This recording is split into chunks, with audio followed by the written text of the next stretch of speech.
पासून बदलापूर शहरामध्ये आमरण उपोषण सुरू आहे आणि याच दरम्यान जे उपोषणकर्ते आहे त्यांची तब्येत जी आहे ती खालावलेली आहे आणि आता त्यासाठी आपल्याला आपण इथे बघतोय की डॉक्टर जे आहेत आलेले आहेत चेकअपसाठी।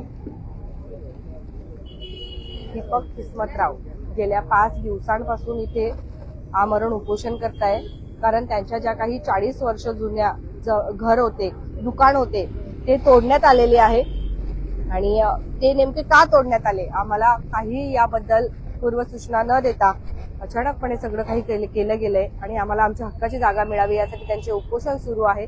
मात्र या दरम्यान त्यांची तब्येत जी आहे ती बिघडलेली आहे।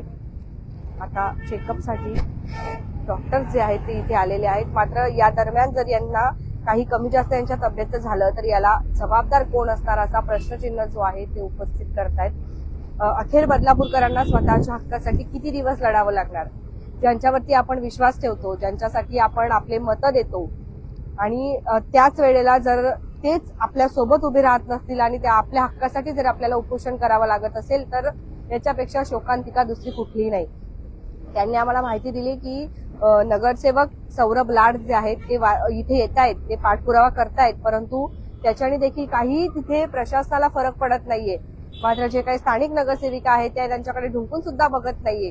तर हे काय सुरू आहे बदलापूर शहरामध्ये? आपण ज्यांना आपले समजतो की आपल्यासाठी उभे राहतील, आपल्या हक्कासाठी ते लढतील, जर ते आपल्यासोबत उभे राहत नसतील तर काय करायला पाहिजे? आपण बघतोय की आज त्यांची तब्येत जी आहे ती बिघडलेली आहे, तिथे डॉक्टर्स आलेले आहेत। जर या दरम्यान काही कमी जास्त झालं तर जबाबदार कोण राहणार? बदलापूरकरांवर अखेर अशी वेळ का येते आहे?